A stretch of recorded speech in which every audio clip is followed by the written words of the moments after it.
Good evening, everyone, and welcome to the first session of the Land and Property Inclusivity Track, hosted by Vidya Network India on the Nudge platform.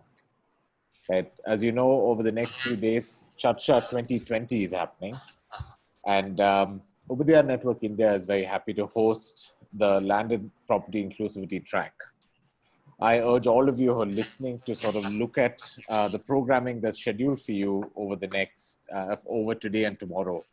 We've got 5 more interesting sessions across very interesting dimensions of land and property, including land administration, gender, land issues regarding the Northeast, and also some really interesting stories from the ground.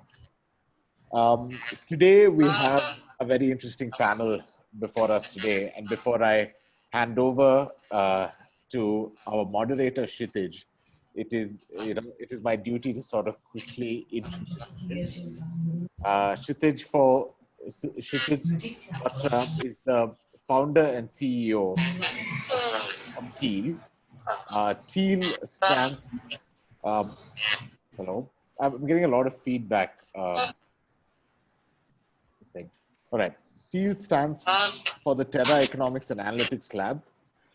He's actually specialized in housing and urban economics through his career. Prior to starting Teal, he worked as an additional private secretary to the government of India.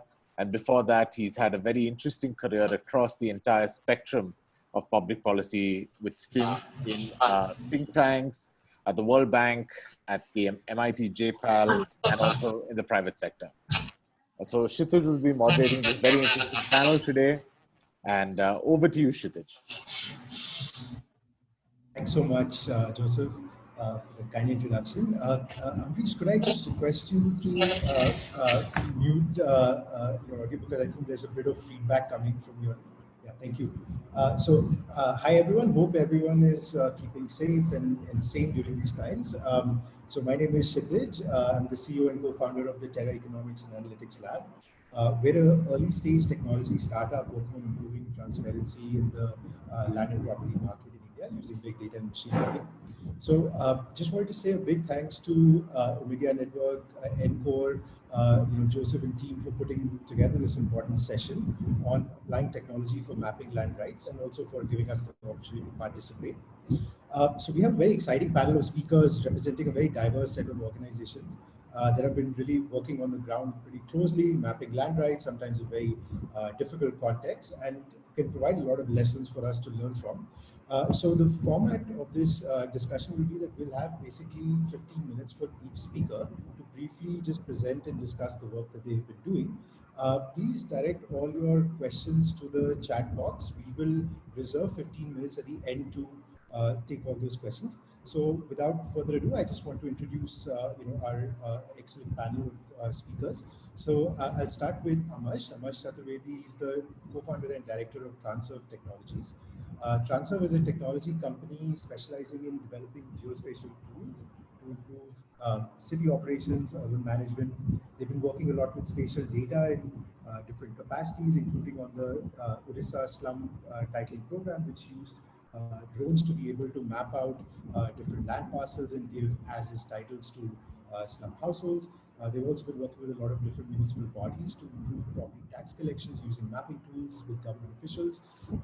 And we all know that there is a huge acute under-collection of property taxes in municipalities in India. So this is quite a exciting application of geospatial technology for a policy use case. Then we have Mr. Ambrish Mehta, who's the trustee of AJH Vahini. AJH stands for Action Research in Community Health, which is an NGO working to provide primary healthcare and quality education to tribal communities in remote areas of southern Gujarat. So Ambrish has been working on issues relating to land and property rights for the poor Adivasi communities from 1980. A huge amount of experience, and he's been more, and his organization have been more recently been using low-cost GPS devices to survey and plot the land to document how tribals have been cultivating forest land since 2005 to ensure proper enforcement of the Forest Rights Act for tribals. So we look forward to hearing Ambrish's perspective on how to utilize geospatial technologies in such challenging terrain on the ground. I just wanted to also just note that in case Amrish's video might, in case it goes in or out, he'll still be participating via his audio. Last but not least, Mr. Chiranjeev Goa. He's a principal consultant for the analytics part, Foundation for Ecological Security, FES. FES is an NGO working towards ecological conservation through the collective action of local communities. So FES has been working on forest and other natural resources with rural communities on preservation-related activities.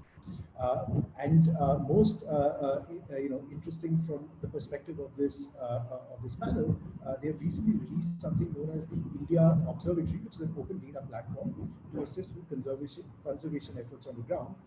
And I have to say, it's an excellent repository of multiple types of geospatial data for different stakeholders to make analytically driven decisions around environmental conservation and sustainability. And I have to commend FES and Chiranjeev and team to see such a proactive set of initiatives to make quality open data available to broadly and accessible and free format. So I think without further ado, let's get started. So Amarsh, from Transserve, if you would just kind of kick us off.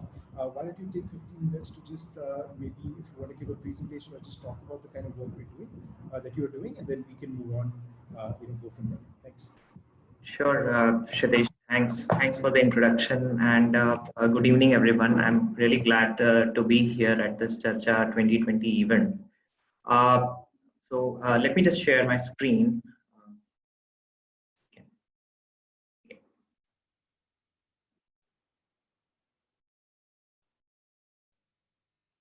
Yes, so just a quick introduction and a bit in addition to what Kshitij just mentioned about Transserve. So Transserve is a spatial technology company.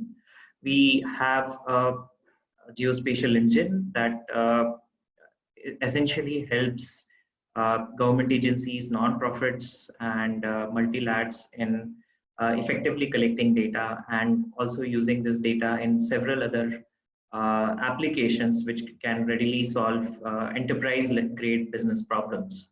So while we work on most of our projects as nonprofits, as government agencies, and also as donor agencies, we require a lot of data. And what kind of data primarily? It could be baseline surveys required for any applications that involve, say, land administration or groundwater administration, etc. It could be recurring data collection. It could be monitoring data on which is typically collected on regular basis. And thereupon, the organizations typically use this data to derive analytics, to take decisions, and to formulate actionable strategy on how to solve the common and pressing socio-economic problems. Now, most of the current ways and means of doing surveys have been traditional, and most of the non-profits as well as government agencies have typically engaged paper-based surveys, which are quite tiresome and quite lengthy in terms of implementation, taking time, effort involved in data entry, etc. But these kind of surveys cannot be sort of taken off your strategy to work on any common problem. It is basically important to have ground truthing data. It is quite crucial to have your ground truthing data to build a database that could help you solve your problems and for effective planning and implementation. There have been some secondary data sets. There have been data sets like satellite images or drone images, but they can only give you insights only up to a certain extent. Doing away with ground truthing or a field or a household level data collection is probably not possible for most of the common socioeconomic problems that most of the agencies work with. Now, paper-based surveys are, I mean, it's like quite evident that they are time-consuming. compiling data from the field is a huge challenge. And when you work on paper-based surveys, there are no geographic attributes. You don't actually collect location from where you are collecting these data sets. There is no time stamping, so there is no validation on when exactly this data was collected and or where this data was collected. And to store these huge chunks of paper forms is again a challenge. The longevity of the data is a big challenge. Running analytics cannot be, actually it's not possible without data entry. So you can start visualizing or analyzing the data only when you have converted these data sets into soft copy formats. They are certainly not eco-friendly, and to carry out random checks is actually not feasible, and it's very difficult when you are relying on paper-based data surveys. Connectivity in recent times has become quite ubiquitous, and we are seeing that the LTE connectivity and even the 3G connectivity for that matter has penetrated quite a lot. Modern technologies that enable data collection typically work in both online and offline modes. So once these data collection technologies are deployed in the field in order to forego paper-based surveys, as long as you have the forms, you have the apps and the necessary tools ready, you can actually carry out the survey in any part of the country.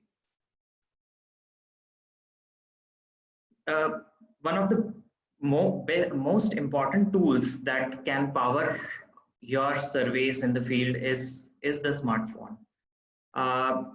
It is actually quite evident that these mobile computing devices or the smartphones are actually very powerful machines that we have in our hand. These machines have immense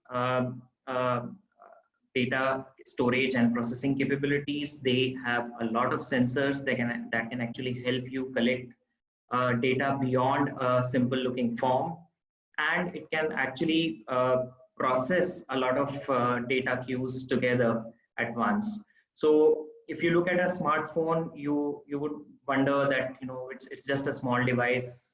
What it can actually do.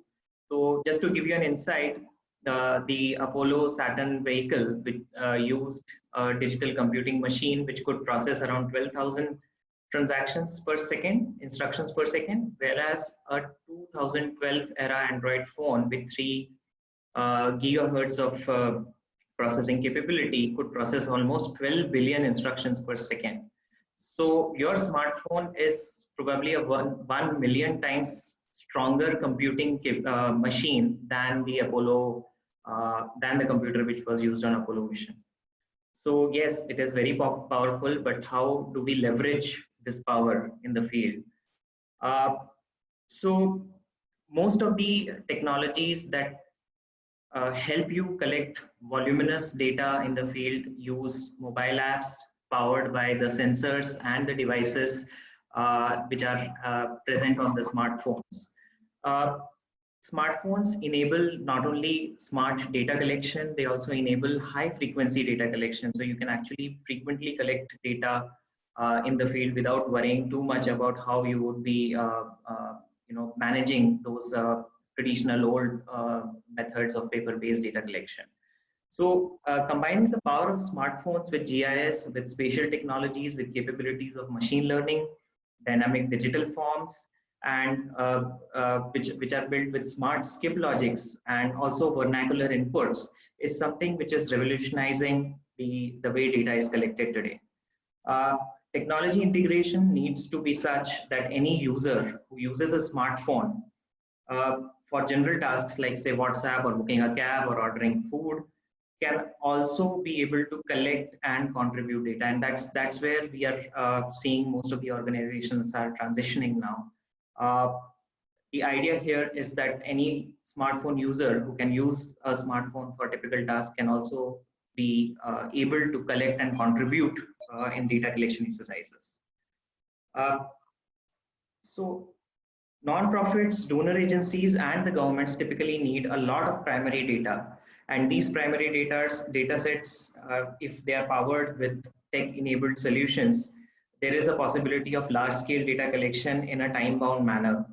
And smart surveys can help you to know your problem statement better. They can help you to identify these problem areas more effectively, and make the life of an agency who's actually dealing with socioeconomic problems very easy. The same platform can actually be used for building dynamic and intelligent forms for socioeconomic surveys, for GIS data collection, market research, and also for taking consumer feedbacks. Smartphone-based data collections have been used recently in mission mode projects for, say, slum mapping, cadastral records, property tax mapping with a very, very high accuracy. So you can actually integrate a smartphone-based data collection system with a third-party sensor, which can help you improve the accuracy of data collection in the field.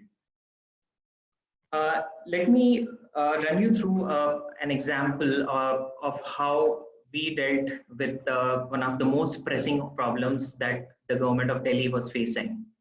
So government of Delhi actually intended to carry out a huge data collection exercise to help them power up a data-driven policy making framework, and also to enable doorstep delivery of citizen services, which was one of their dream projects, so to say, to help the citizens of Delhi. Now, in order to do that, they needed to collect the baseline information of and all the residents of Delhi. And so we are talking about more than 4 million households and 22 million residents of a state like Delhi. And when you estimate the kind of effort required through a traditional mode of survey, you are talking about almost a 5 crore rupees kind of an investment to carry out a paper-based survey. And the environmental cost is also huge. We are talking about cutting almost an equivalent of 3,000 to 4,000 trees to facilitate this kind of a survey.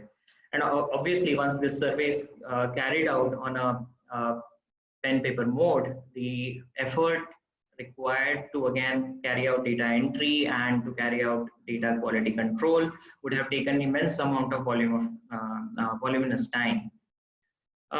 So when we enabled a technology-driven solution for data for the government of Delhi, we could actually cut down most of these costs, be it the direct costs of survey, be it the direct costs, the indirect costs to the environment, and also the costs involved in data quality checks, which could be easily automated using machine learning-based quality check or quality assurance systems.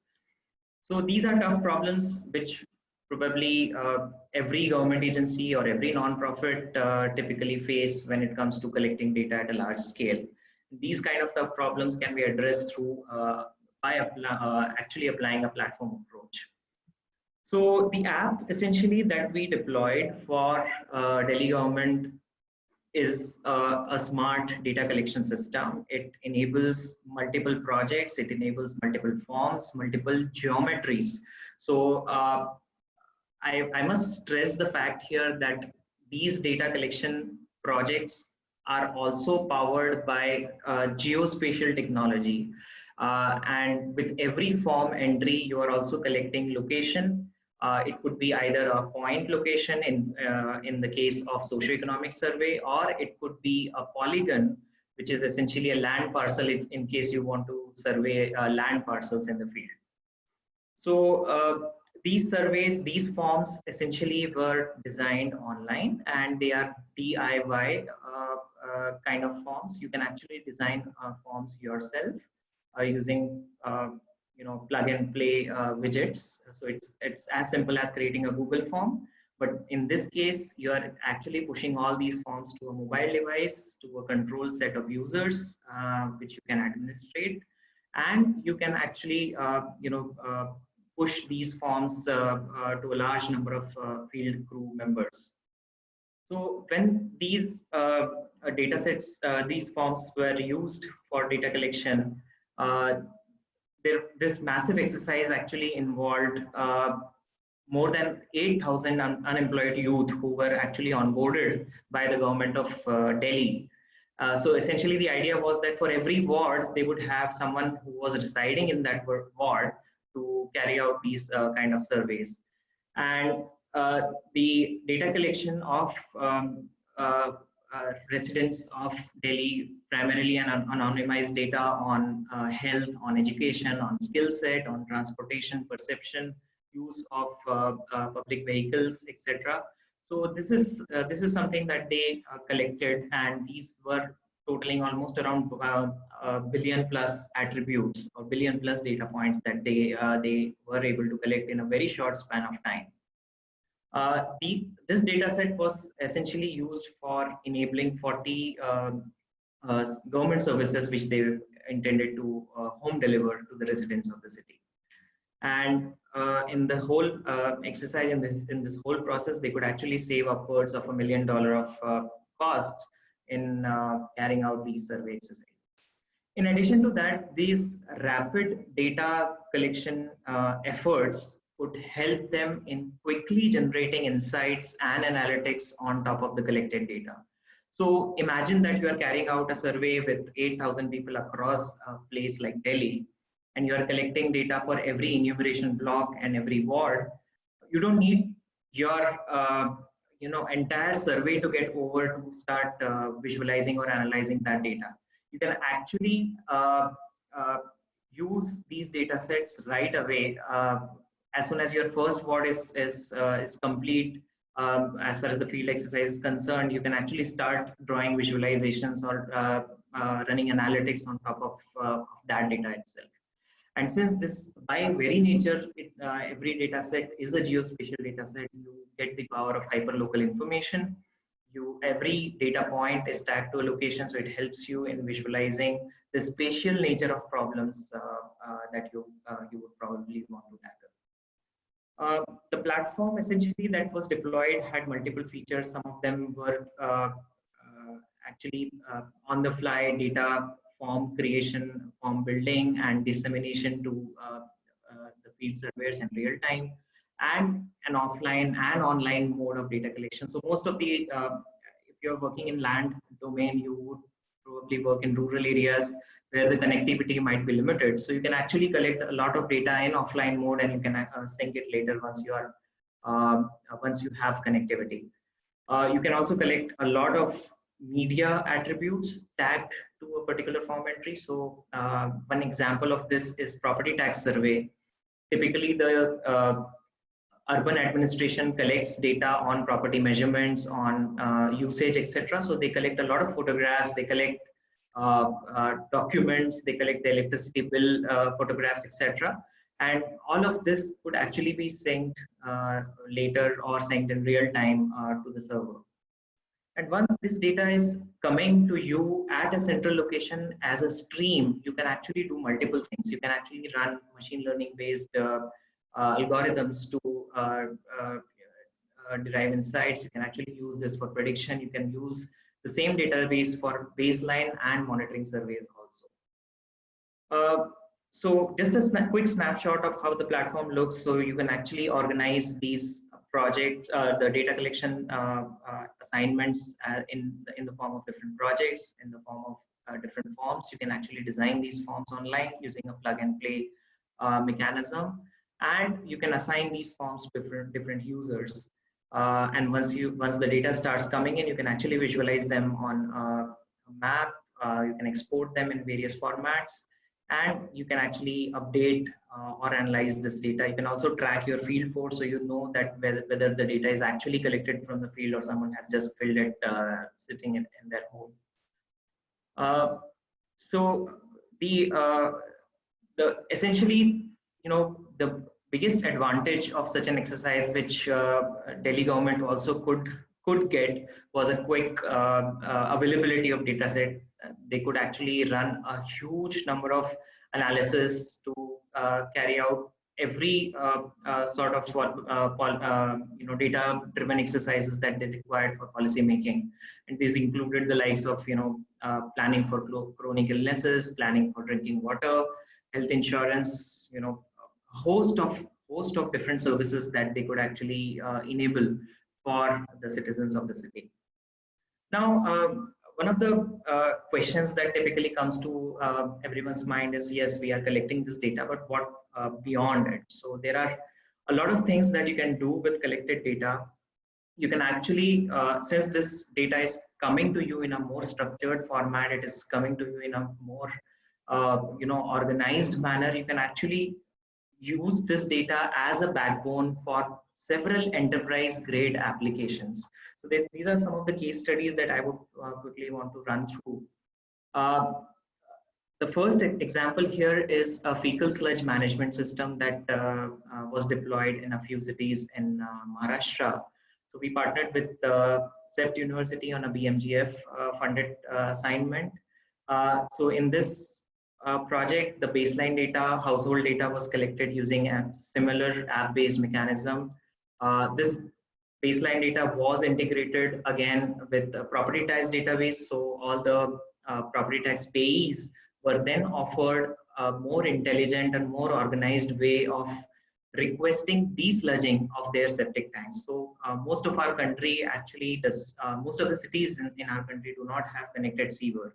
We are talking about 62% of our areas, urban areas, which are not connected to sewer network. So they are dependent on desludging operation. And there is, until recently, there was no organized or systematic approach of dealing with desludging. And using the platform, using the core engine that we had developed and we had deployed, a very intelligent mechanism of desludging operations in cities in Maharashtra was enabled. This involved scheduled desludging, emergency desludging of bulk generators. Citizens could actually request desludging, and an intelligent mechanism in which if a septic tank is desludged today, when would it require the next desludging is something that appears on a geospatial interface on a dashboard, and which the municipality can schedule and the private truck operators can actually work on. So it works on a very automated. Sorry, could I request you please to just wrap up quickly? We have to also move on to the next speakers. Thanks. Sure. Thank you. So yeah, so essentially a sample dashboard for you to see how desludging is typically monitored, again using smart data technologies, smart data collection technologies, in which you can actually spot which areas need your attention. A similar exercise was also enabled for Forest Survey of India, and they could actually, going forward, the State of Forest report, which is a once in a 2-year report generated by the Forest Department, would be generated through this platform. So the National Forest Inventory actually runs on a similar platform that has been recently deployed by Forest Survey of India. So yeah, so just to conclude, the applications are immense. It is very sector agnostic. Land administration, yes, it depends heavily on land mapping, and mapping can be rapidly deployed using smart technologies. You can combine drone with field-based data collection technologies to ramp up your resurvey or survey activities, and you can actually generate data sets in a very, very short span of time. Thank you very much, and yes, we'll be taking the questions towards the end. Yeah, we'll take the question at the end. Thanks so much, Amash. I'm sorry we had to rush through at the end. I would have personally also like to see a lot more in terms of the specific applications. What we'll do is we'll sort of query the, we'll queue the questions till the end. So I'll quickly move on to Mr. Ambarish Mehta. Sir, if you can just present for 15 minutes, we'll try to wrap it up. We'll keep 15 minutes per speaker, and then we can spend 15 minutes at the end taking some questions. Thank you. Thank you, Kshitij bhai. And I would try to be as brief as possible because I don't have much to say. We are not as hot. We don't have a technology, and as Mr. Joseph said, that we are primarily an activist group working with the tribals to help them get their land rights approved under the Forest Rights Act, the lands which they have been cultivating for many, many years, and to get the rights over these lands. That was our main primary work that we were working since 2008, and we were not into this technology. We did not know anything about GPS. We did not know satellite images we had heard, and we had downloaded some images also from Google Earth and showed them to the villagers whether they can interpret these images. And we were surprised to find that most of the tribals, they could interpret satellite images very, very well. They just needed some few locations, and within 10-15 minutes, they would identify each and every plot in the satellite images. This is this person's plot, this is that person's plots. So that experience we had, but we had no knowledge of GPS and how to map through GPS and then superimpose. As I don't know whether everybody knows, but the main stumbling block in Forest Rights Act implementation is that a person who is claiming land rights has to show that he has been cultivating these lands from 2005 onwards, from before 2000. So from before December 2005, he or she has to show that they are in possession of this land. And how to do this, that was the major problem. Although other evidences were there, physical evidences were there, past applications were there, all these things were there, but claims were not getting approved. And Forest Department had, right from the beginning, a very negative attitude towards this act, that they did not want this act to be implemented. So what's creating stumbling blocks step after step. So in 2010, after we had completed all the work, we had collected enough evidence. In 2010, we came to know that Forest Department approved only 20% of the claims. And for remaining claims, 80%, and this is out of 180,000 claims in Gujarat, only 20% of the claims were approved by Forest Department. These two for partial land. Person is claiming 3 to 4 acres, but they were getting only 1 acre, 1.5 acre. So that type of issues were there. So, and what was to be done for the remaining claims? And the Gujarat Tribal Department of Gujarat government took a stand that for the remaining claims, we would use satellite images. So we start satellite images. And how would you use satellite images? Because how would you find out whose plot is located where and whether it was there in 2005 as a cultivation or not? So all these issues came up, and we heard from the government officers, local district officers, that they were going to use GPS and PDA machines for surveying the lands and then superimposing the results on the satellite images of 2005 and 2008 to find out which land is being cultivated from 2005, so that those lands can be approved. So this was the first time we heard that this is going to happen. So we had no option but to try out this technology, that how it works. So we borrowed a couple of GPS instruments from the same officers from the district office, villagers, and we together learned it. And they learned it very fast, GPS, once how to operate it and carry out the whole parcel land and those things. They could do it very fast. And we took out the results and superimposed those results on Google Earth.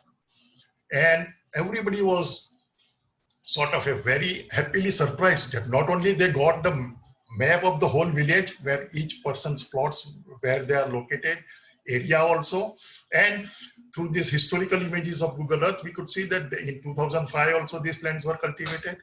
In 2008 also these were under cultivation, and then at 2010 when we carried out the survey also these.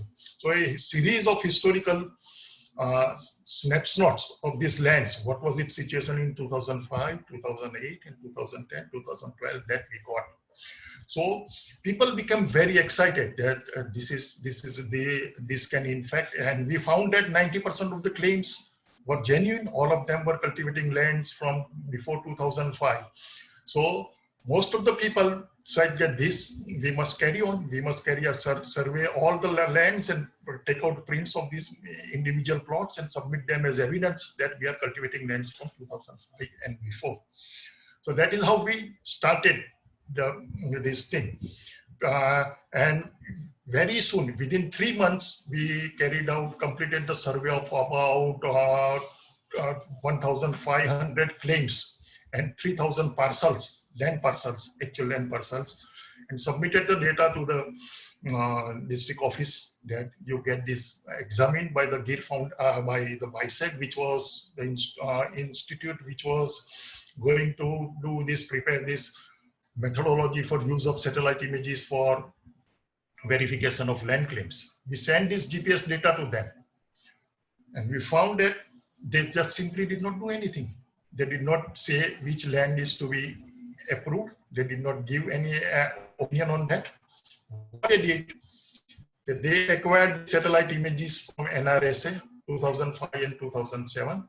Sitting in the office, they superimposed village maps on these images and identified forest lands. And within forest lands, they marked which were lands which were obviously seen to be under cultivation in 2005, and said that these are the common plots.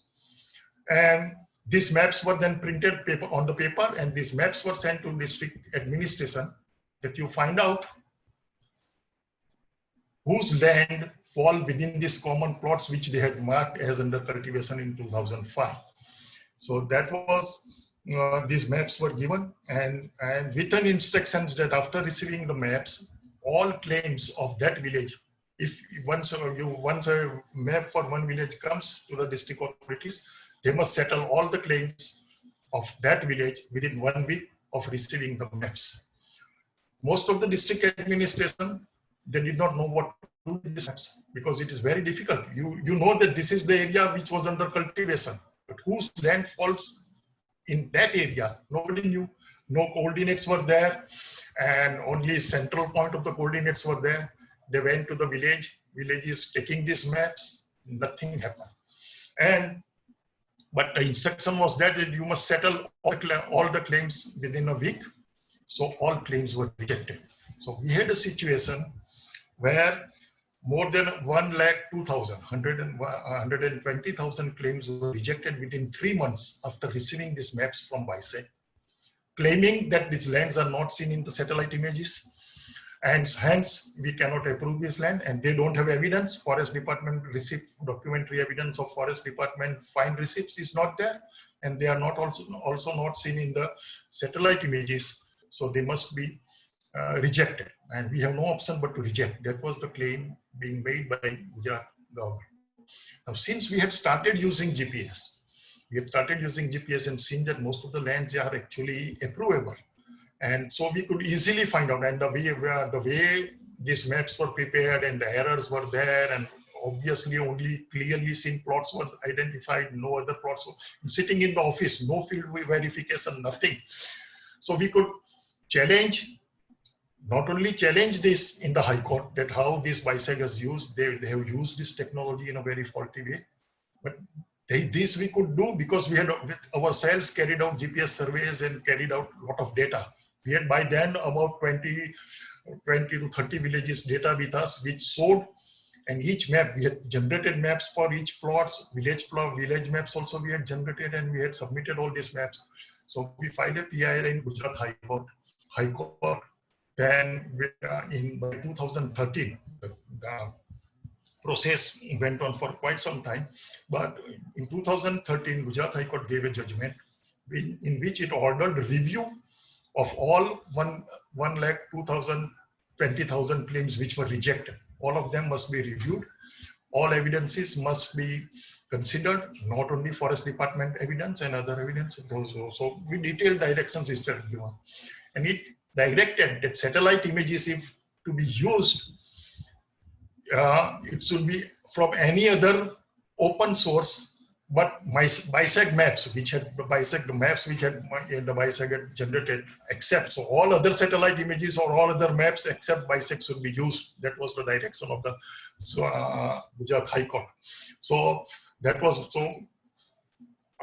in a way, our effort at using this technology helped us to challenge the way in which this technology was used negatively by the Gujarat government. So that was one thing which and these satellite images are acceptable evidence. So people started doing, although government did not do GPS. So they used this technology of satellite images without doing ground level GPS surveys. So that was the biggest mistake. And that is how it cannot be done. That was what we have been saying.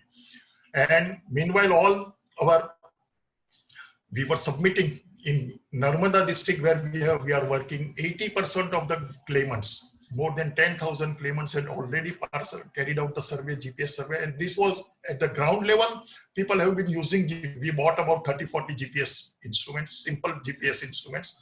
No, and we were not exposed to the type of technology which Amar has said. So we just use ITRAX GPS machine and paper, writing down the name of the claimant on the paper and then doing the backend work on the computer, generating maps, submitted its maps to the authorities. And by now, up till now, we have already completed survey of more than 25,000 claimants and about 40,000 parcels, land parcels survey has been completed by using this simple technology. Maps are being submitted, and yet, no, despite High Court order, no decisions were being taken even on these maps. While during the review, they were initially not taking any decisions on that.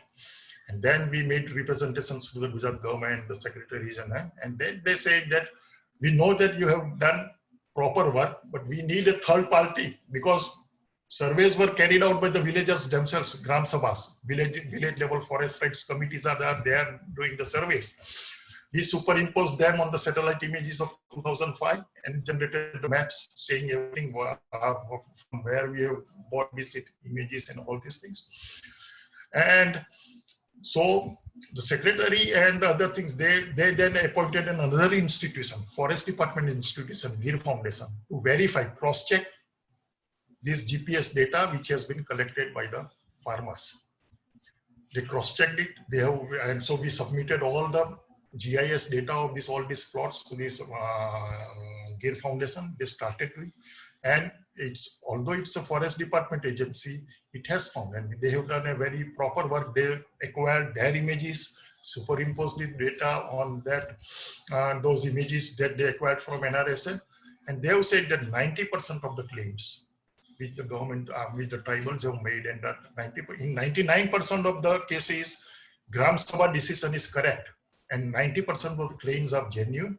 The area which is to be approved is also much more than what has been up till now approved by the district committees. So all these claims need to be approved. That is what recommendations Gir Foundation has already given from 2017. From 2017, they have given recommendations for about 10,000 claims that these claims need to be approved, 2017 and 18.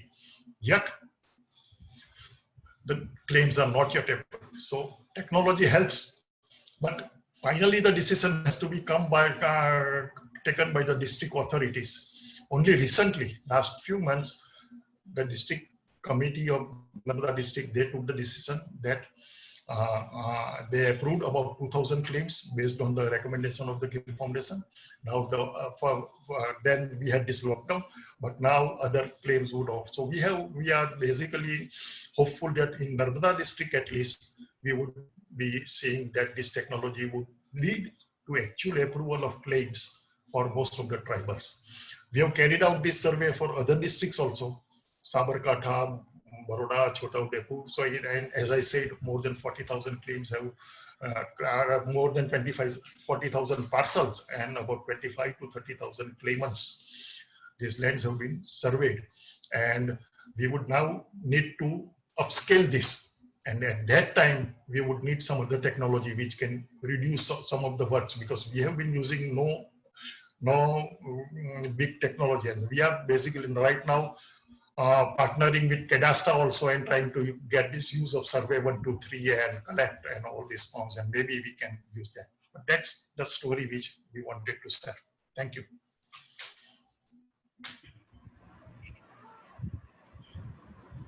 Thank you so much, sir. That was really fascinating, especially for those of us who are so far removed from the field at different points. So, and thank you also for finishing on time. So last we'll take Chiranjeev. Chiranjeet is the principal consultant from the Foundation for Ecological Security, FES. Chiranjeet, off to you. Thank you, Sitish. I am audible, right? Yes. Okay. So without losing any much time, I'll just jump into the presentation itself. So first of all, good evening to all of the attendees and the panelists here. As Sitish was mentioning about the Foundation for Ecological Security during the introductions time, I will just add one or two more points there before this presentation.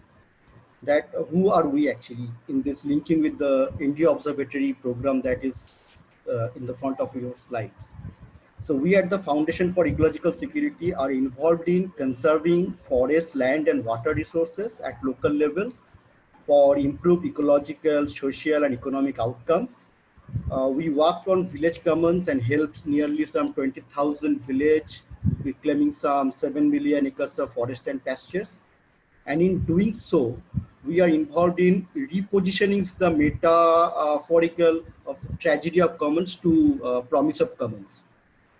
So working on issues of forest, land and water, while we are working in the villages, we also identified and understood that we need to have a spatial view of the entire region, like a bird's eye view. As such, resource spread across human boundaries and help strategize preservation of threatened species, conservations of resources like water and biomass, and extractions of resources for human needs. But thanks to technology, now we have the remote sensing imagery there. So what is the challenge there? The challenge is that though we all know that there are vast of data sets, algorithms, tools, every day being thrown by range of the organizations. But actually these tools and technology are actually reaching to the village. That is the first questions that is coming to the entire technological domain. And we try to answer those questions here through the India Observatory program. So India Observatory is actually aims to demystify and present a comprehensive information on different socio-ecological and economic parameter of India and subcontinent on a spatial and temporal platform for informed decision making at the village level on nature conservation, natural resource management, which is finally targeting to the enhancement of the rural livelihood. So this is an action-oriented initiative, and it's a collaborative approach from the data provider to the technology provider to the algorithm builder, or whoever is actually supporting this kind of initiatives. So it is basically to bring together technology, data, analytics, and tools in a single platform, increase the coarseness of the data, that is the granularity, and making it contextualized as a local level information, local level conditions. And then finally, it is taking them to the supplement of the decision making at the local level by the village people. So this is the reasons that why the India Observatory program has been initiated and has been envisaged. The challenges that we faced while we doing this thing is that there are lack of evidence-based development interventions, because as Amars was also mentioning, the primary survey by paper is actually giving some problem. There are so many controlling factors about it. We need the evidence-based development interventions everywhere. Then how to reach the data which is maybe available at different organizations, different departments, but they all are in silos.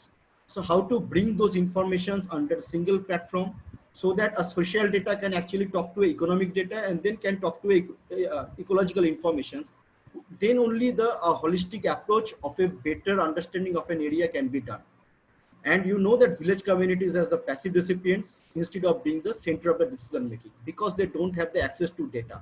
Even they have the access to data, they don't know how to demystify those sciences and informations there.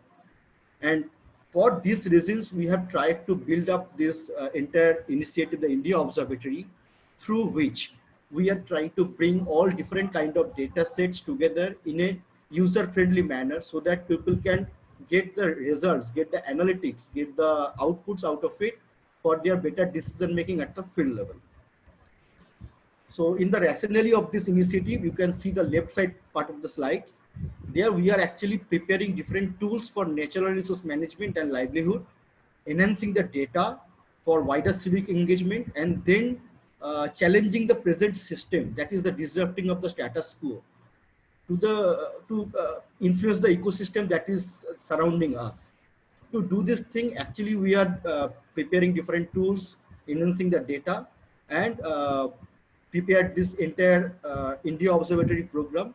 And right side part is basically the action areas, like pulling development of the tools, the data, enriching the data, then adding the value in that, improve the outreach at the village level, and then building up the digital narrative rather than making it a simple, making it a complex environment. So the initiative in these three directions, we have prepared and we have joined hand with many of our collaborators, many of our partners to bring out different tools. Some of them we have already built up in-house, but some of them also have been taken from the different other partners. So for the tools like CLART, these are the basically acronyms, but you can see at the bottom of the slides the full name of these acronyms, like CLART, GEAT, crop water, CW is the crop water budgeting. These are the different tools for natural resource management. For data access, enhancing the data access, we have the data platform. Data platform is whatever I just said, I'm talking about last few minutes, is that different socioeconomic and ecological data have been clubbed, have been archived, have been managed to be displayed on a GIS-based platform. So I will show the glimpse of that in this after this slide. We have the informations of the biodiversity of 30,000 plus taxons of birds, mammals, reptiles, and the angiosperm, that is the flowering plant flora. We have the block atlases panchayat profile, and then we are using different algorithms, tools, and technology for disrupting the status quo, that is the state of land resources, NDFI analysis, so wasteland atlases. These are the different initiatives that have been envisaged in the have been already put into the India Observatory program.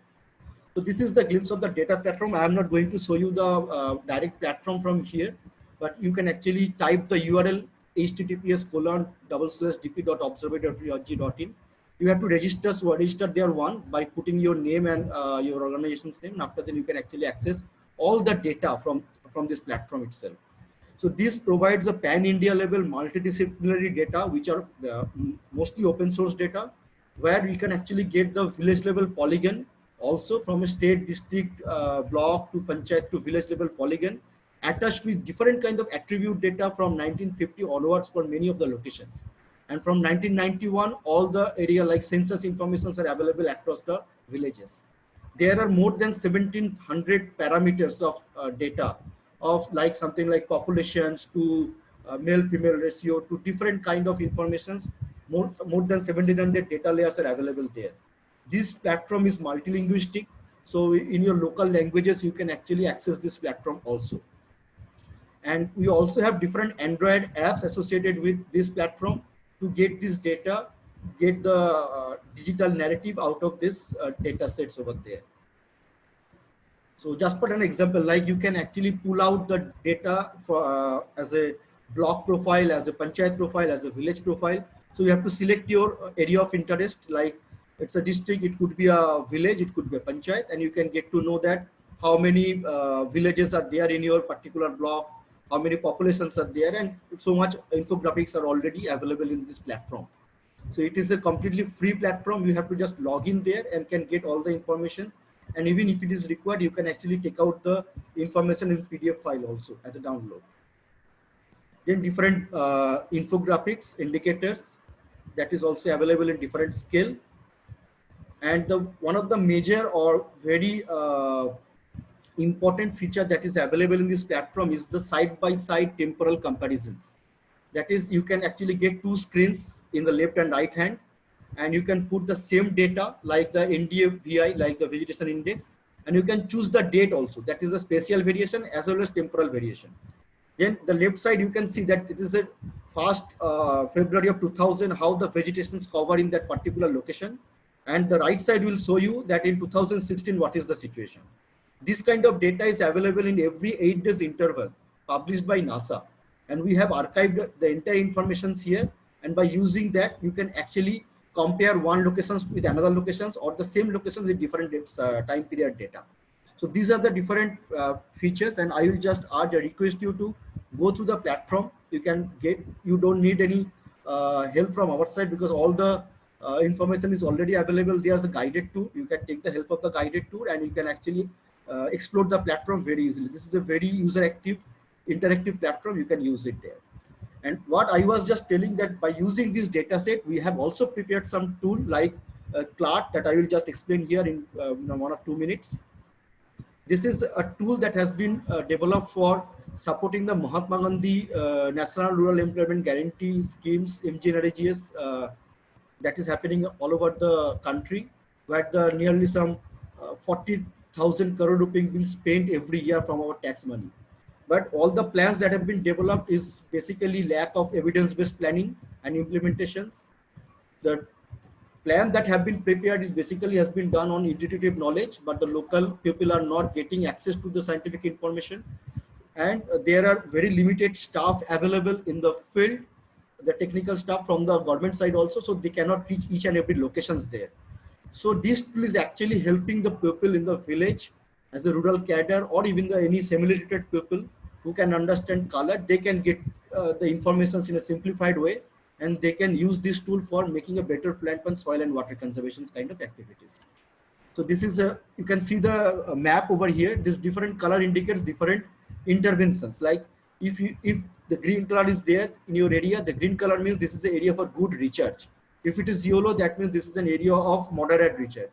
If it is red color, means this area is only for surface water storage. And if it is a purple color, that indicates that this is a very high slope area, only plantation kind of activity is possible there. So this map has been prepared on based of nearly some 17 layers from geology, geomorphology, drainage, slope, land use, land cover, etc.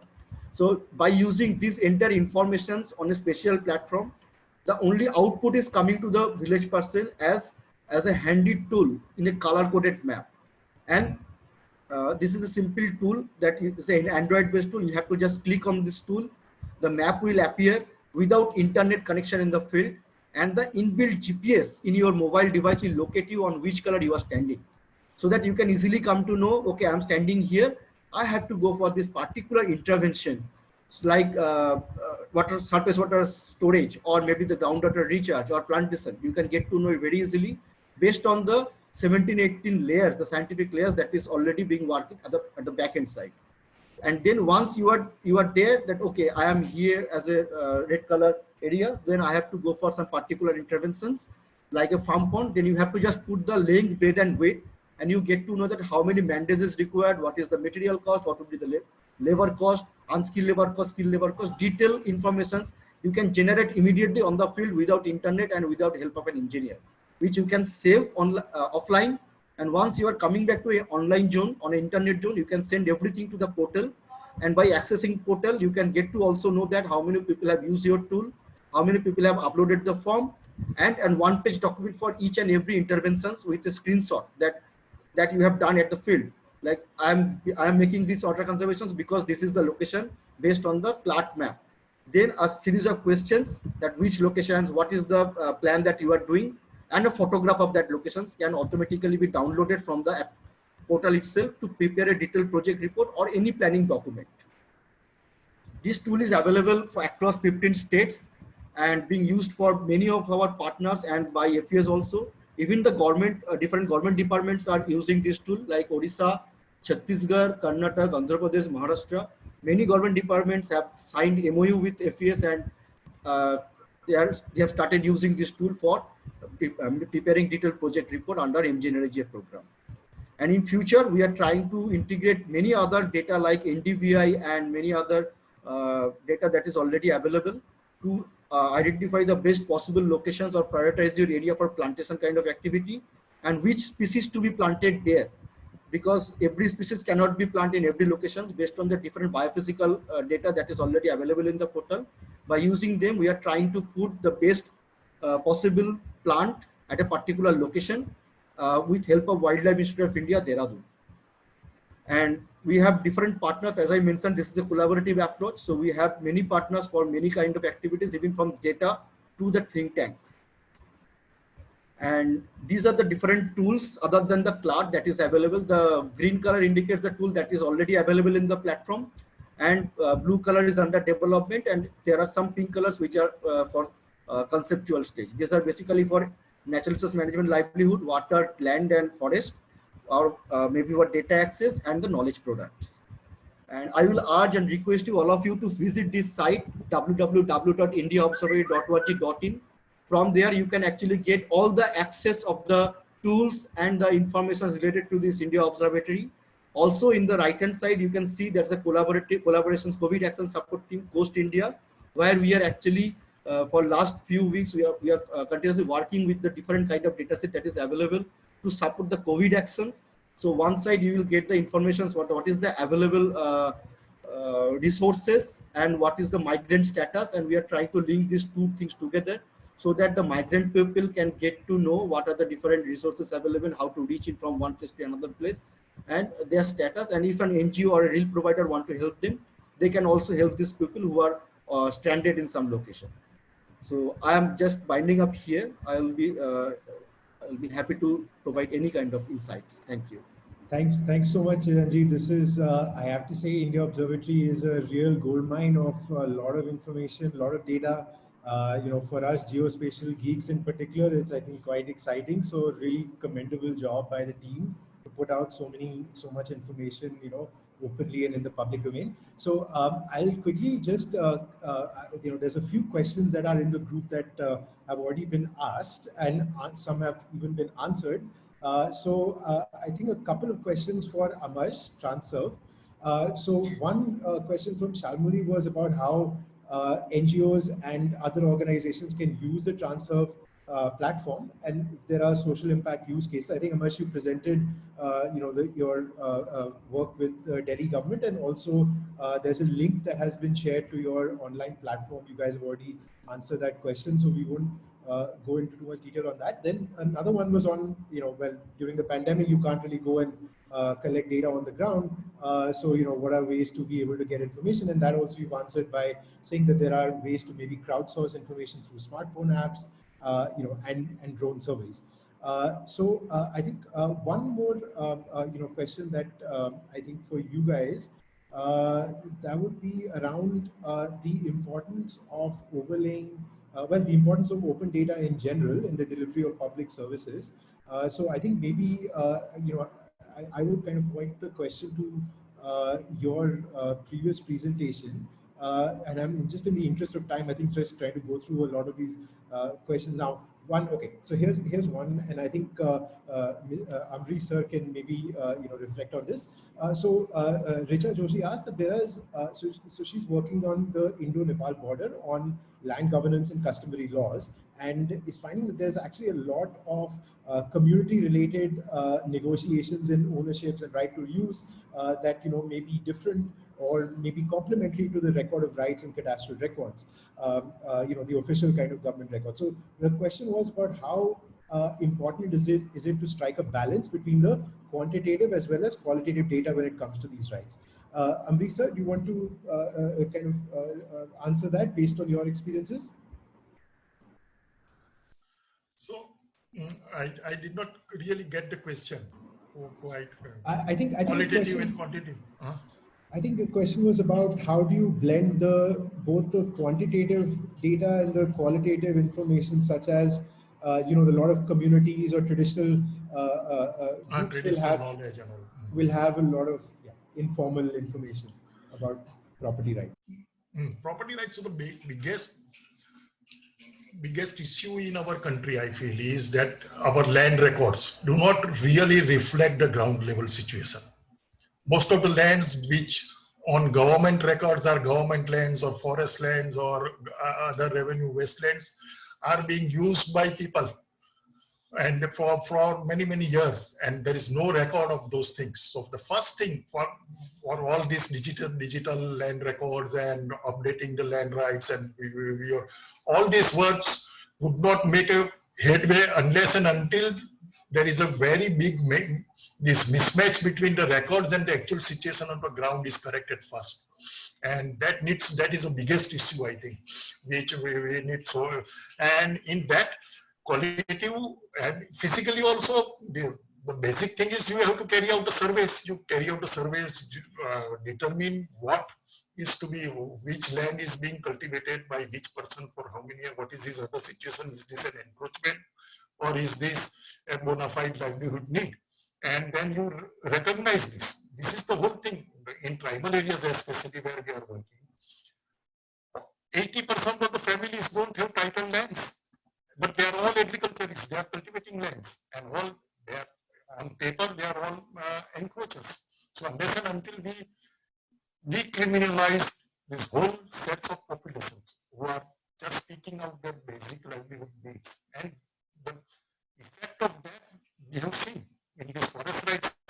The moment a tribal gets the title over the land, the amount of inputs he puts on the land, he starts land leveling, he would spend his own money, 20,000 rupees, 30,000 rupees, he would dug a borewell, he would level the land, and he has increased. We have so many examples in the villages where we are working that people have invested a lot of money and labor on to improve that land because now they have security.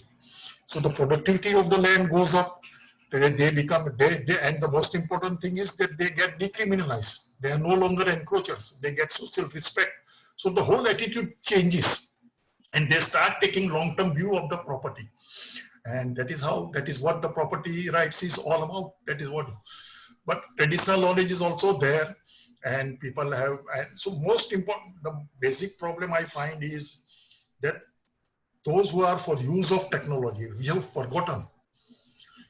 When the Britishers used to carry out the survey, they would take statements of each and every farmer and and take a history of what has been doing. Right now, we had this resurvey of all these lands going on in all the villages. Not a single person who went to the villages even asked a single question to the villagers, and they completed the whole survey. And we have the mess where the surveys are not matching, ground level situation is different, and survey results are different. So technology without involving people or without taking people into confidence on its own cannot solve the problem. And we are so, in a way, believing that technology is everything and we need not involve people, we need not talk to the people. That approach won't work.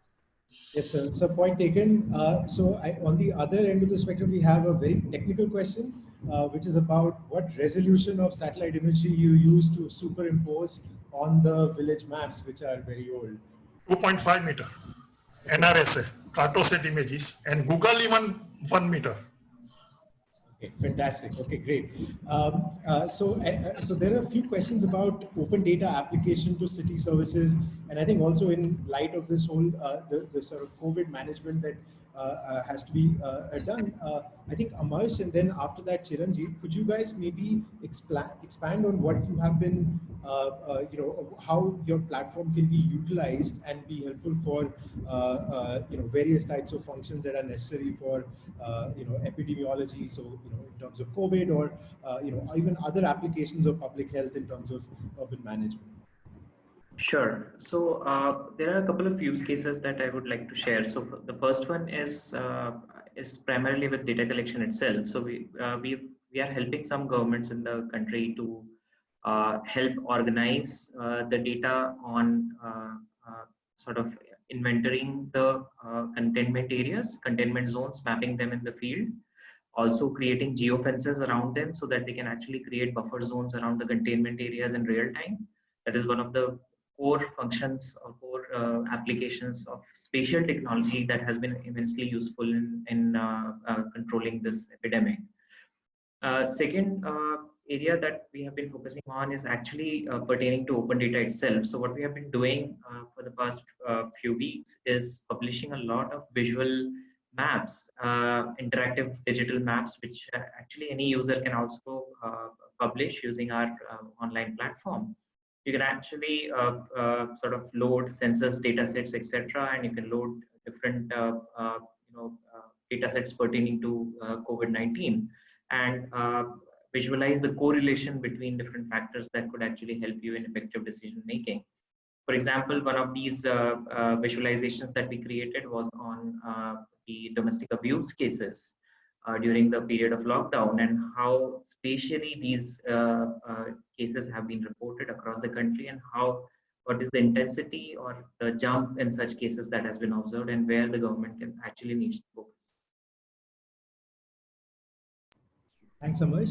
Chiranjeev, what? Yeah, I mean, I am completely agree with Amar's. Amar's actually answered my question, but it is similarly that kind of situations where different kind of data is required, even with the case of COVID or without the case of COVID. Like if the people are needed the socio-economic and environmental information from a particular region, that he can just log into the portal and can select his area of interest. Just for like example, like if he wants to see the changes in vegetation, or if he want to see the population's density of a particular location, and he wants to compare that, okay, in my village my population density is this, then what is the national average? So he can actually just compare these two things by just zoom in and zoom out of that particular platform. And for the COVID cases, that is another platform is available there, as I mentioned in my presentation also. So people just need to locate the migrant people there, because there are lots of information of the migrant people who are stranded in different part of the country. They are going back to Jharkhand, they are going back to Uttar Pradesh, Andhra Pradesh, and many other states. So how many people are actually going to in different districts? So what kind of health center need to be established there? Like the different schools can be converted into quarantine center, or where the COVID testing facility is available. So people can actually choose the routes from here to there they need to go. Then if they are reaching there, then where are the hospitals, where are the COVID centers, where the schools are available, where the Anganwadi centers are available. They can all get it from that information from there. And if the NGO or the other relief providers, if they want to know that, I'm there to provide the food facility. So where they need to put their stall, or where they need to put the facilities over there, so that the migrant people who are actually moving, maybe by walk, so they can actually reach there and get the food and get the shelter, or even if they need some money for their mobile recharge or something else, they can get it from there. So these are some use cases that we can easily envisage, and based on that, that can be used. Thanks, Chiranjeev. And really, I checked out your platform very quickly before this in terms of the migrant, the mapping of the facilities and the clusters. I think it's tremendously valuable, and I would really encourage people in the audience to be able to go and check it out. It's a really useful tool. Amash, I had a question actually for you guys. You work a lot with different governments, municipal bodies, and have done a lot of this work, and particularly in the context of technical service providers with government. I mean, what are the set of challenges? We hear a lot about in terms of payments and tendering, and having government be a reliable kind of contractual partner. How have you kind of overcome those challenges, or how important are they in your work? Yeah, so certainly, working with government is not a cakewalk. I mean, it is quite difficult first to sort of sell the solution and convince them to buy it. But what we have seen of late is that in general, the acceptance of technology-enabled solutions has improved, and it is we are seeing a lot of acceptance in almost all the sectors that we have worked in. What we also do, so I would probably sort of advise this to the startups or civic tech companies who are probably sort of starting up providing their tech solutions to the government, is that they could actually partner with agencies who in general provide technology or system integration solutions to the government, and they can actually sort of provide their value added services on top of it. There are open platforms like Digit, which is from eGov Foundation, so which is open source, and actually contributors can build on top of that platform and sell their solutions atop. So yeah, there are various ways and means of doing it. It's difficult, but yes, it is possible. Okay, great. Thanks so much. And I think we're running out of time, so we'll do the last question, and this is to Amrish sir. Amy from Cadastra. Amy from Cadastra is asking about how accepting our local and district governments for decentralized technologies to establish land claims, and what can be done to improve their acceptance. And I'd like to also just add another related question to that, is that what are the means to be able to ensure that legitimacy, right? How do you kind of prevent possible misinformation that someone might have purposely kind of put in if you have a decentralized solution, because that also ties into how the state perceives that legitimacy.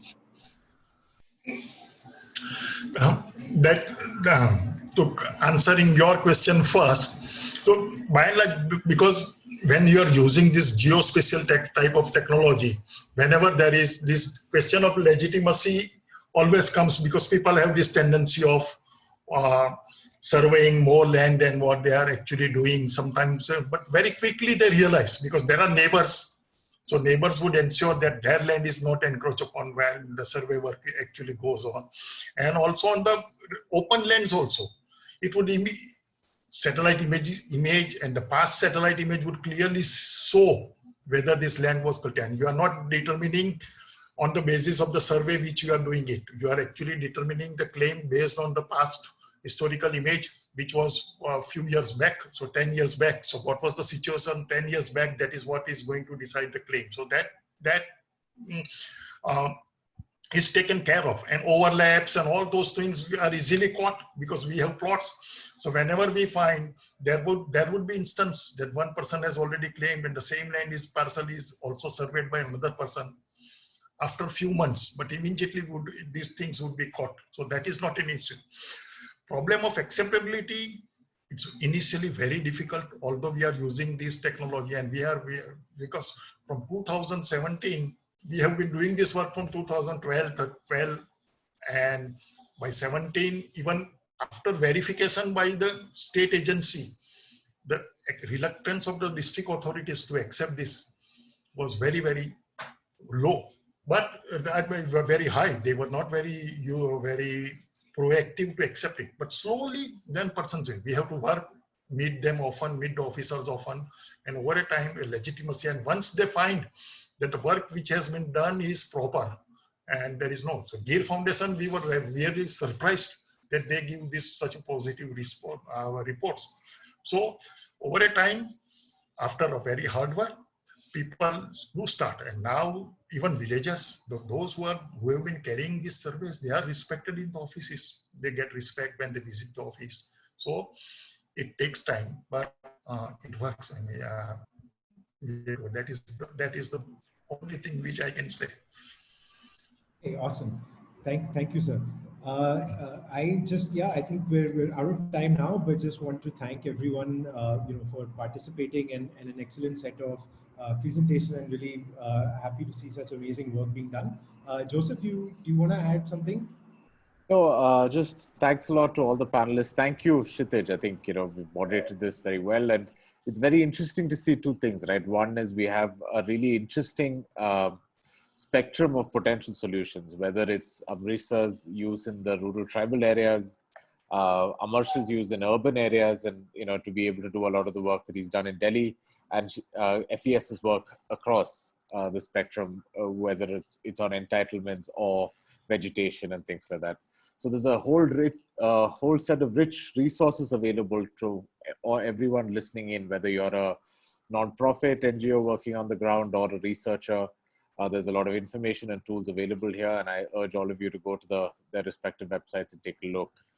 Thanks again to you, Kshitij, for moderating this panel. And just one last announcement is that, we do have this track continuing tomorrow, starting 3 p.m. And the first session tomorrow is a very interesting one on land administration.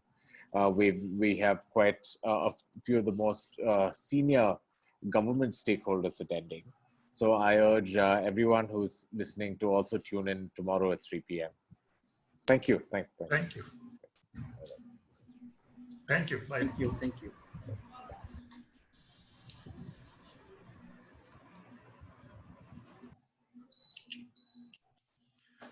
Yes, sir.